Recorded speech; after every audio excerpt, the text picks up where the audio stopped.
सुरेन्द्रजीले एउटा डायलग त मलाई दिइहाल्नुभयो। मैले हिजो बेलुका उहाँको टेलिभिजनको अन्तर्वार्ता पनि हेरेँ आउँ र उहाँ पनि अहिले एमसीसी बारेमा कुरा नगर है भनेर जानुभयो। किनभने यो अहिले मैले सारमा बुझेको एमसीसी ठिक कि बेठिक उहाँले के पनि भन्नु भएन। अध्ययन गर्नुपर्छ। 4 वर्ष हो अध्ययन पुगेन डाक्टर साहब, 4 वर्ष भयो यो सम्झौता भएको, अझ अध्ययन पुगेको छैन। यो मुलुकको यत्रो संवेदनशील विषय छ, राष्ट्रिय स्वतन्त्रता र स्वाधीनताको विषय छ। तपाईले बोलेका कुराहरू सुने मैले। देशभरिका सबै समस्याहरू एकैचोटि ल्याउनु भयो, यही फोरममा हल हुन्छ कि भनेर सोध्नुभयो। होइन, यो स्पेसली एमसीसीसँग सम्बन्धित फोरम हो। त्योभन्दा बाहेकका कुराहरू गर्नुहुन्छ नि मसँग पनि छन्, आन्दोलनका इतिहासहरू छन्। त्यसकारणले म अर्को प्रोग्रामबाट आइरहेको छु। 1.5 घण्टा ढिलो आउनु भन्ने आरोप लगाउनु भयो। म काममा थिएँ, काम नभएको आरोप हुनसक्छ। म फेरि पनि काममा छु। म 4 बजे अर्को प्रोग्राममा पनि पुग्नुपर्नेछ। त्यसकारणले गर्दाखेरि यहाँहरूसँग मैले अनुमति लिएको छु। मलाई जसले फोन गर्नुभएको छ, मेरो प्रोग्राम छ, म त्यति बेला उहाँले गर्नुभएको रहेछ, मेरो प्रोग्राम छ, म आउन भ्याउँदिनँ, म 1 बजे आउन सक्दिनँ, म 1:45 बजेसम्म कोसिस गरौँ होला, यही भने हो कि होइन हो। त्यसकारणले गर्दाखेरि यो चाहिँ नि मिडियामा भन्दिन अलि सजिलै हुन्छ क्या।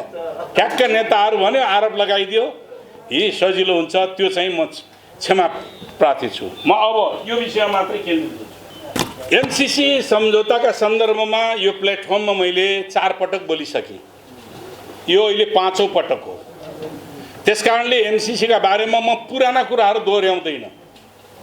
म यसभित्रका फेरि नयाँ आयामहरूका बारेमा, एमसीसी सम्बन्धी नयाँ आयामहरूका बारेमा दोहोऱ्याउन चाहन्छु। नयाँ आयामहरू के हुन्? यहाँ अहिले भन्ने गरिएको छ, खोप प्रचार गरिएको छ कि यो हामीले रोजेको, हामीले नै मागेको सम्झौता, हामीले नै मागेको प्रोजेक्ट हो। त्यसकारणले यो अमेरिकाले उनले ला भनेर दिएको होइन, यो हामीले मागे हो भन्नुहुन्छ। म तपाईहरुलाई अब प्रुफ दिन्छु। म अरू धेरै कुराहरू गर्ने भन्दा पनि डाक्टर साहब यो पनि हेर्नु होला। म डाक्टर साहबलाई देखाउँछु नि। यो नेपाल ग्रोथ डायग्नोस्टिक रिपोर्ट 2014 मा प्रकाशित है। म प्रुफ सहित राख्दैछु। यसको नेपाल यसको 2011 बाट अनुसन्धान यसबारेमा अध्ययन सुरु भएको छ। 2011 बाट यो 2014 मा प्रकाशित रिपोर्ट। यसका यो चाहिँ नि फाइनान्स मिनिस्ट्री, यसको लियाजो मिनिस्ट्री, फाइनान्स मिनिस्ट्रीले कोअर्डिनेटिङ मात्रै गर्ने। यसको निम्ति छुट्याइएका एक्सपर्टहरू, विज्ञहरू को हुन् भन्दाखेरि यसको सरकारको तर्फबाट मधु मरासिनी भन्नेले समन्वय गर्नुभएको छ। यसमा टिम मेम्बरमा चिरञ्जीवी नेपाल, श्रीराम पौडेल, मिनबहादुर श्रेष्ठ, पुष्पलाल साक्य, सुरवीर पौडेल, देवराज अधिकारी, भवानी ढुङ्गाना, हेमन्त दवाडी, दिनेशराज पन्त, हरिशंकर भट्टराई यसको नेपाल सरकारले बनाएका टिमका मेम्बरहरू हुन्। यो नेपाल सरकारले अध्ययन गर्नको लागि त भन्दाखेरि नेपालको डेभलपमेन्टको हर्डल के हो त, समस्या के हो, नेपालको विकासको अवरोधहरू के हुन् भन्ने कुरा अध्ययन गर्नको निम्ति भनेर यो टिम बन्यो। अब यो टिम यो कसले सञ्चालन गर्यो त अब हेर्नु। अब यही हो सबभन्दा महत्त्वपूर्ण। युनाइटेड स्टेट्स गभर्नमेन्ट, संयुक्त राज्य अमेरिकाको सरकारको लिड एजेन्सी, नेतृत्वदायी निकायका रूपमा को आउँछ? Millennium challenge corporation, MCC. यसको 9 जना यसका चाहिँ नि के अरे 8 जना यसका टिम मेम्बर छन्। टिम मेम्बरको नेतृत्व ब्राडले कनिङहम, अर्थशास्त्री, टोली नेता, एमसीसी। यसमा यूएसएड र एमसीसी का टोली सदस्यहरू छन्। 8 जना टोली सदस्यहरूले यो अनुसन्धान गरेका छन्। अब यसले निकालेको निष्कर्ष, यसले के निकाल्यो निष्कर्ष निकाल्यो भन्दाखेरि नेपालको डेभलपमेन्टको हर्डल के हुन् त भन्दाखेरि फाइन्डिङ गर्छ। राजनीतिक अस्थिरता, अस्थिर सरकार, नीति कार्यान्वयनमा अनिश्चितता, श्रम नियमन ऐनमा जडता, श्रम ऐनमा जडता, कानुनी जटिलता, खराब सडक, महँगो ढुगानी, विद्युत आपूर्ति कमजोर, पोर सप्लाई र सबैभन्दा महत्त्वपूर्ण कुरो के भने भ्रष्टाचार। यसले निकालेको फाइन्डिङ हो। यो फाइन्डिङमा म सहमत छु, यो फाइन्डिङमा म सहमत छु। तर यो सेलेक्सन, प्रोजेक्ट सेलेक्सन कसरी भयो त यो फाइन्डिङ दिँदा दिँदै सँगसँगै यो प्रोजेक्ट सेलेक्सन गर्नका निम्ति थ्रेसहोल्ड भनेर दिएको छ। थ्रेसहोल्ड जसलाई पार गर्नुपर्ने सङ्घार 20 वटा जति त्यसका बुँदाहरू छन् थ्रेसहोल्ड। अब त्यो थ्रेसहोल्डमा यी कुराहरू यो पुरा भएपछि मात्रै बल्ल अगाडि बढ्ने हो। अनुदान दिने अमेरिकी नीति भन्छ, अमेरिकी नीति। अब त्यो अमेरिकी नीतिमा यो थ्रेसहोल्डका कतिवटा कुरा भयो त नारी रेयरली अनि पोरली 8 वटा बुँदा मात्रै पुरा भएको छ। प्रिन्सिपल्ली के रहेछ त भन्दाखेरि 2/3 थ्रेसहोल्डका 2/3 पूर्वाधारहरू पुरा भएमा मात्रै बल्ल अनुदान दिने नेगोसिएसन गर्न सकिने व्यवस्था रहेछ। उनीहरूको प्रिन्सिपल त्यो देखियो, अहिले अध्ययन गर्दै जाँदाखेरि त्यो देखियो। त्यस कारणले गर्दाखेरि यो हाम्रो भन्छ नि हामीले छनौट गरेर ल्याएको हाम्रै हो भन्ने कुरा 100% झुट हो, 100% झुट हो। यो अमेरिकाले अगाडि सारेको नीति अन्तर्गत ल्याएको एउटा स्ट्रेटेजिकली रणनीतिक रूपले अगाडि सारेको प्रोग्राम हो। यो अनुदान रणनीति किन, के कारणले रणनीतिक रूपले अगाडि सार्यो त? अब यहाँ छ अमेरिका र एमसिसी र इन्डो पेसिफिक, हामीलाई जानकारी छ इन्डो पेसिफिक स्ट्र्याटेजी। त्यो इन्डो पेसिफिक स्ट्र्याटेजीको रिलेसन के हो? इन्डो पेसिफिक स्ट्र्याटेजी कहिले? सन् 2017मा इन्डो पेसिफिक ट्रम्पको पालामा आइपिएस इन्डो पेसिफिक स्ट्र्याटेजी भनेर निर्माण भएको। योभन्दा अगाडि 1960 देखि यस क्षेत्रमा अथवा समाजवाद र पुँजीवादको बीचको अन्तर्विरोधको बीचबाट आएका केही अन्तर्राष्ट्रिय संरचना भनेका छन्। एसिया पेसिफिक इकोनोमिक कोअपरेसन जस्ता संस्थाहरू, आसियान जस्ता संस्थाहरू, 1967मा निर्माण भएका आसियान जस्ता संस्थाहरू, थुप्रै यस्ता संस्थाहरू बनेका छन्। अन्तर्राष्ट्रिय रूपमा अमेरिकाको राष्ट्रिय सुरक्षा रणनीति प्रधान नबनिकन त्यति बेला के गरियो त भने अमेरिकाले विश्वव्यापी रूपमा विभिन्न ढङ्गले सहायता प्रदान गर्ने। त्यसमा उनीहरूको पहिलो प्राथमिकता के देखिन्छ त भन्दाखेरि विश्वमा आफ्नो प्रभुत्व कायम गर्न, कहिलेकाहीँ क्रिस्चियनाइजेसन, क्रिस्चियनाइजेसनको माध्यमबाट पनि, कहिले पोलिटिकल एलायन्स निर्माण गरेर विश्वमा ध्रुवीकरण गर्ने प्रक्रियामा अमेरिकाले काम गरेको छ। सन् 2001मा ट्विन टावरको घटना पछाडि एमसिसीको अवधारणा 2002मा मेक्सिकोको अन्तर्राष्ट्रिय स्तरको ब्याङ्कर्सहरूको बैठकमा जर्ज डब्ल्यू बुश जुनियरले यो अवधारणा अगाडि राखे। त्यो अवधारणा राख्ने बेलामा के भएको छ भने संयुक्त युएनओले, संयुक्त राष्ट्र सङ्घले धनी देशहरूले गरिब देशहरूलाई आफ्नो बजेटको 0.7% बजेट अनुदानका निम्ति उनीहरूको इन्फ्रास्ट्रक्चर डेभलपमेन्ट गर्नको निम्ति छुट्याउनु पर्छ भनिएकोमा त्यहाँ अमेरिकाले 0.3% छुट्याउने कमिटमेन्ट गरेको छ। त्यो कमिटमेन्टको साथसाथै यो थ्रेसहोल्ड राखेर मात्र दिने कुराहरू गरिएको छ। यो यसको सिचुएसन हो 2017मा। अनि त्यसपछि 2003को डिसेम्बरमा एमसिसी एक्ट पास भएको छ। 2003को डिसेम्बरमा एमसिसी एक्ट सिनेटले पास गर्यो। 2004को जनवरीबाट यो अपरेसन भएको छ। एमसिसीले सहायता दिन थालेको 2005बाट मडागास्कर र हन्डुरासमा पहिलो पटक उसले चाहिँ मडागास्कर र हन्डुरासमा उसले पहिलो पटक अनुदान दिएको छ। र अहिले मडागास्करको स्थिति लगभग संसारभरि अहिले 12वटा राष्ट्रहरूले अमेरिकाले दिएको यो सहायता सम्बन्धमा त्यहाँ चाहिँ धेरै प्रकारका विद्रोह भए, जनताका विरोध भए, तीहरू क्यान्सल भइसकेका छन्। मैले यहाँहरूसँग राख्न खोजिरहेको अहिलेको कुरा के हो भने अहिले हिजो बेलुका रामशरणजीको अन्तर्वार्ता पनि हेरेँ मैले। सँगसँगै हाम्रो सुरेन्द्र डाक्टर साहबको पनि हेरेँ।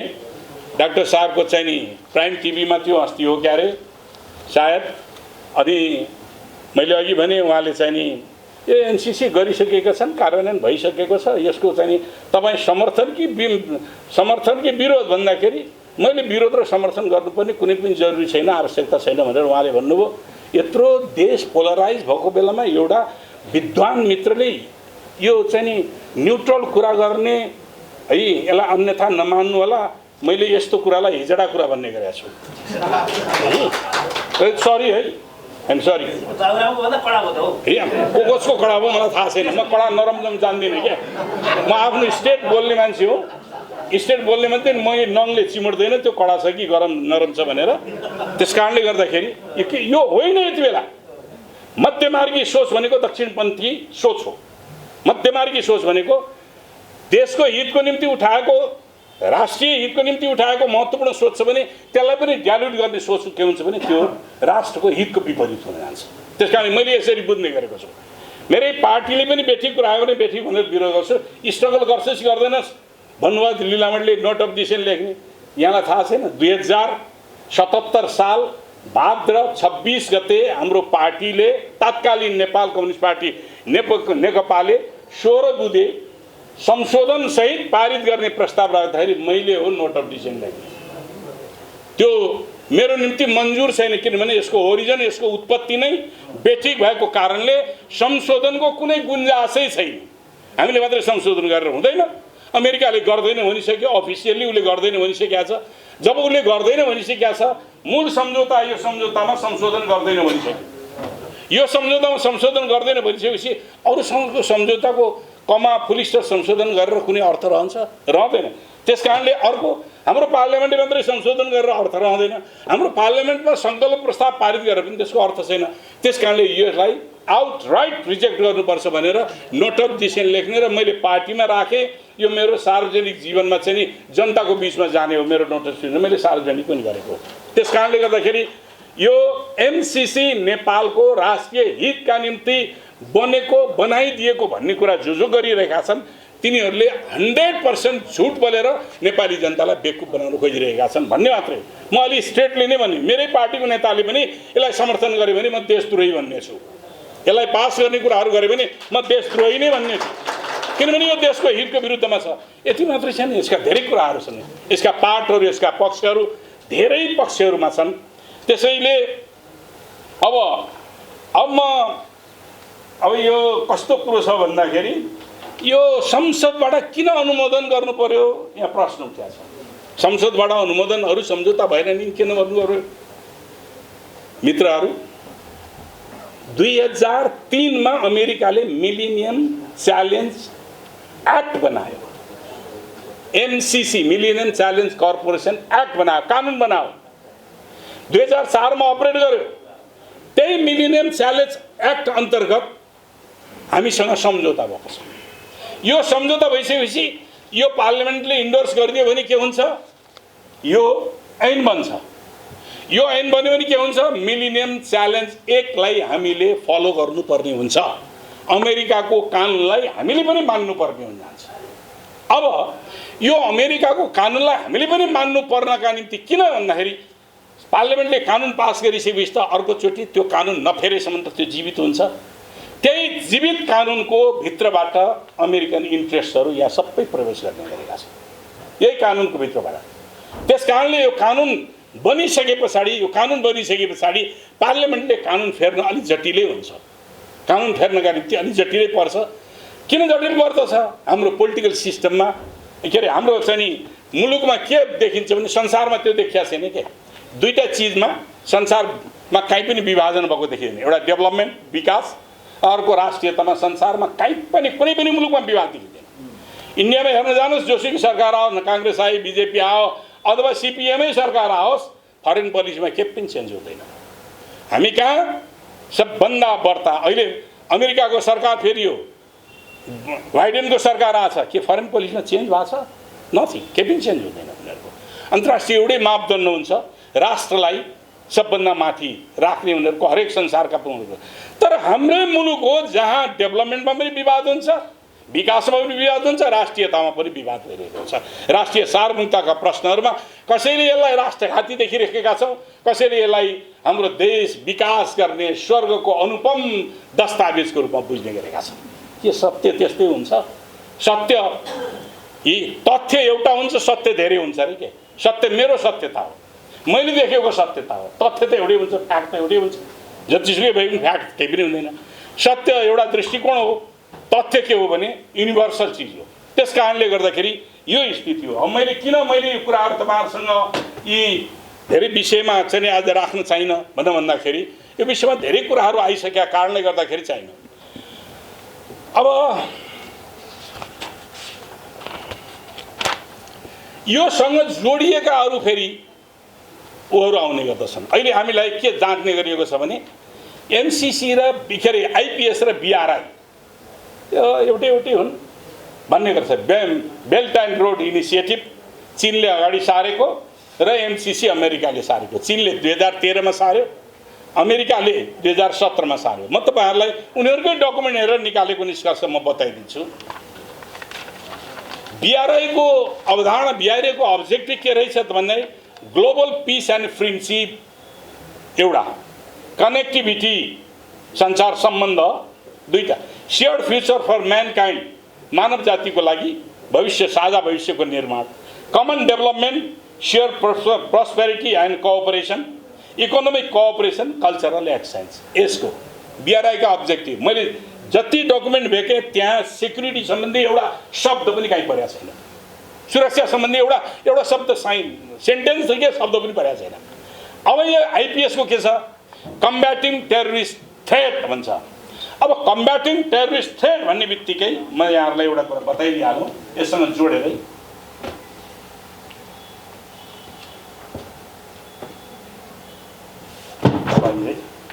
यो डकुमेन्ट पेन्टागनले निकालेको डकुमेन्ट हो।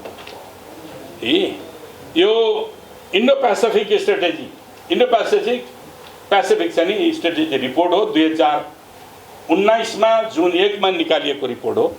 यसमा के भन्छ भन्दाखेरि ग्लोबल पोलिटिक्सको सम्बन्धमा यसले एक दुईवटा कुराहरू बडा रमाइला कुराहरू गरेको छ। People's republic China is a revisionist country. उसको अहिले सबभन्दा द्वन्द्व उसैसँग भइरहेको छ। People's republic China is a revisionist country. अब अर्को भन्छ Russia is a revitalize marine actor. है, मैले अङ्ग्रेजीको अनुवाद त गरिदिनु पर्दैन नि, पत्रकारहरू विज्ञ हुनुहुन्छ है। यो पुनरुत्थानवादी दुष्ट शक्ति भनेर चाहिँ नि गरिरहेको छ है। अब अर्को ठाउँ भन्छ उत्तर कोरिया, नर्थ कोरिया।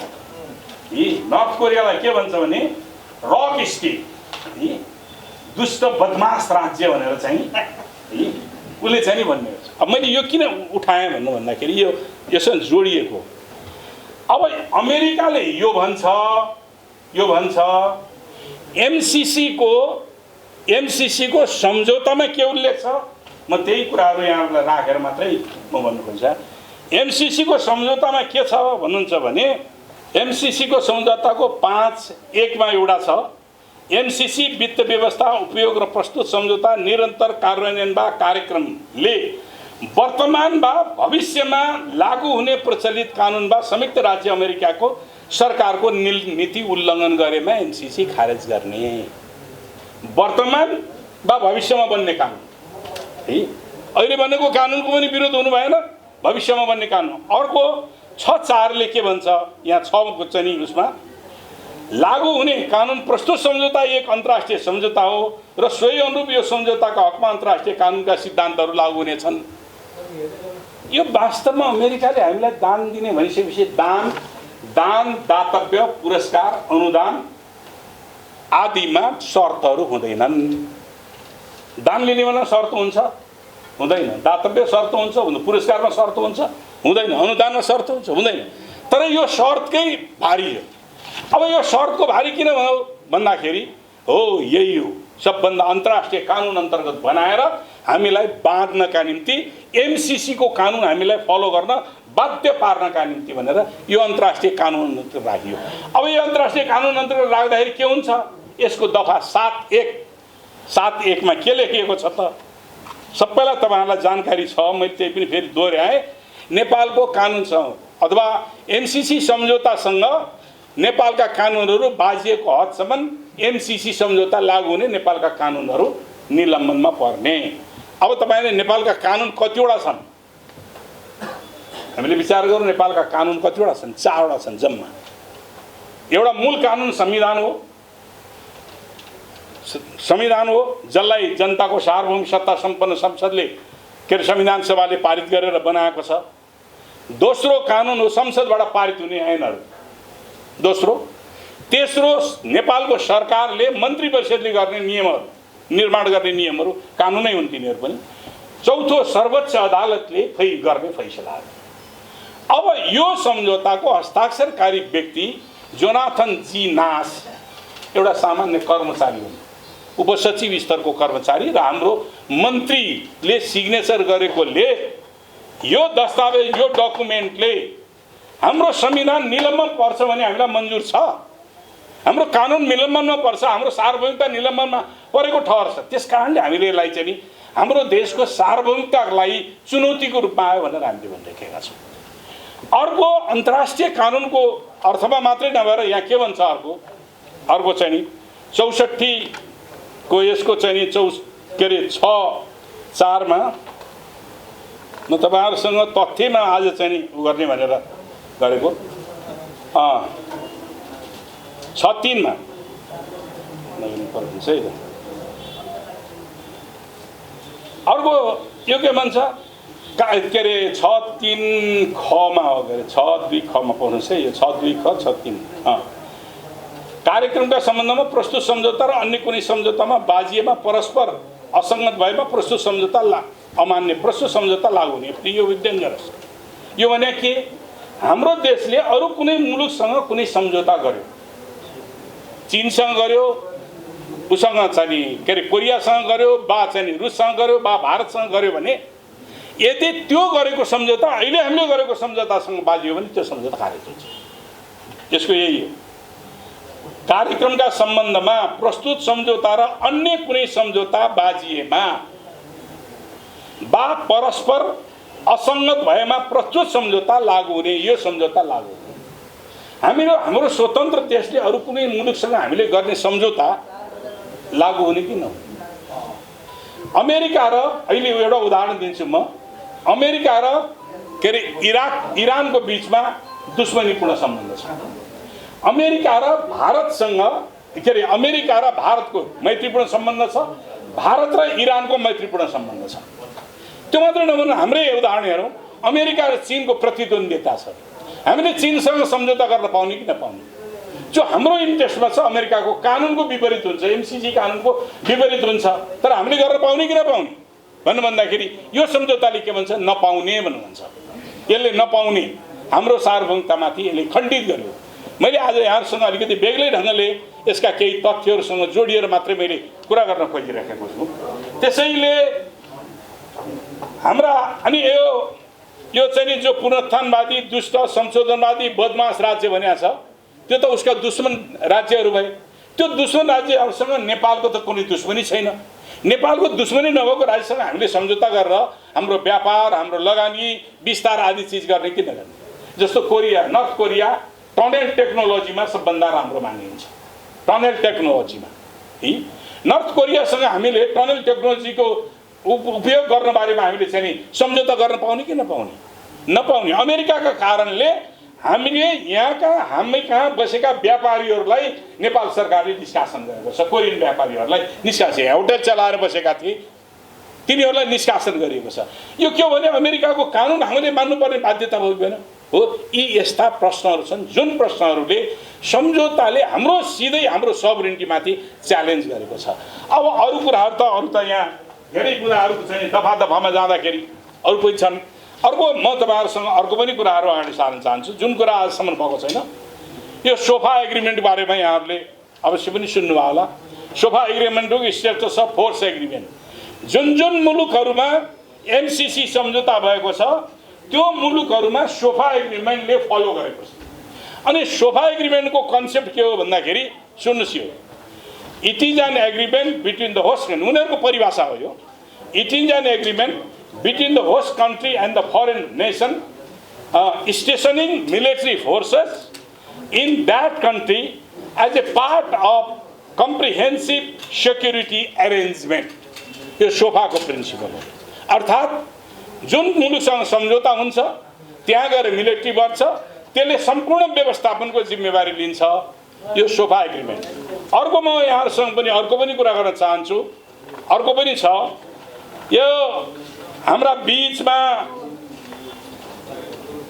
हाम्रोबाट ल